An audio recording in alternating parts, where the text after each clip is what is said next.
and George. It really was, I feel like it was a story of three different things. Marcus Morris Sr. early. We'll show you that full highlight. He was big early. Jackson in the fourth. George throughout. Just the third player in the past quarter century with 30 points on 80% shooting in the second half of a game, joining Anthony Davis against Portland last year, Dwayne Wade against the Celtics back in 2010. Rachel Nichols will talk to Paul George in just a little bit. Reggie Jackson will join us here on the show as well. Stephen A. Smith joins us now live from the Valley. And Stephen A., you're in that building, and man, we know that it is live, and they were ready to celebrate. This Clipper team, though, wasn't going to let that happen tonight. What did they demonstrate, and what have they shown us all playoffs long when the proverbial backs are against the wall?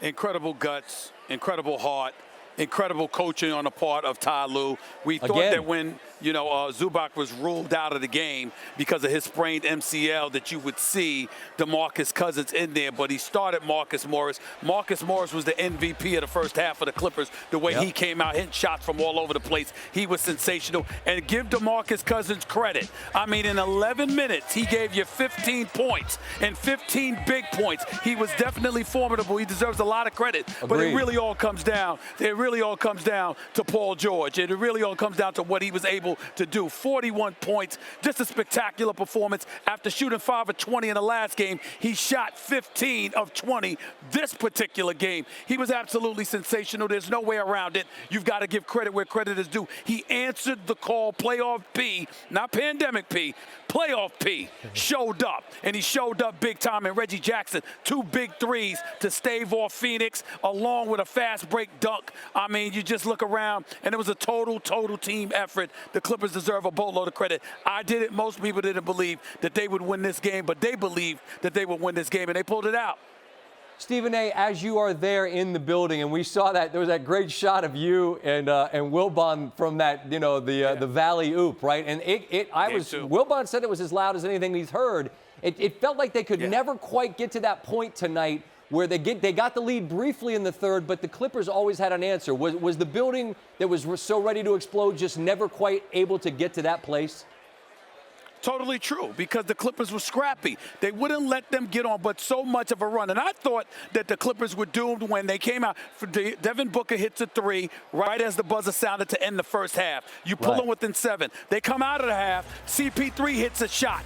And then also minutes later, he hit the shot that put him up 62-61. So when I saw that, I said, oh, Lord, here he comes. This is CP3. This is destiny that we're sensing here. But he gave you 35 minutes. For some reason, I think there's something wrong with that ankle of Cameron Payne still, because when you consider the way that he performed in game 2 with CP3 out, playing 37 minutes, 29 points, 9 assists, not a single turnover in 36 minutes. Then he hurts himself after 4 minutes in game 3. He hasn't looked the same since, hasn't been getting that minutes, and I think that's hurt this team because of the activity that they got coming off the bench. It's really only Cameron Johnson, who hits shots when he's in the game, but for some inexplicable reason isn't shooting enough. Hit 5 or 6 shots tonight.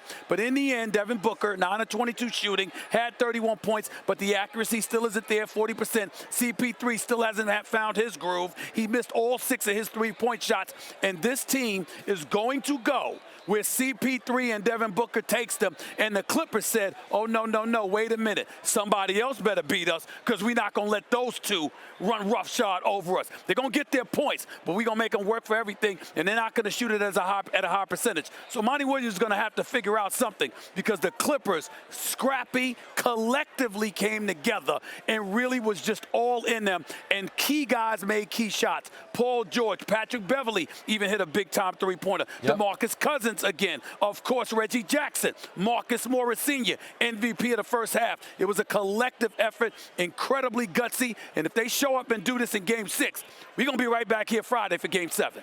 Yeah, this Clipper team has been fantastic in these situations. Stephen A. Smith, appreciate your first take in the morning, and I appreciate you staying up late with us as always, my friend.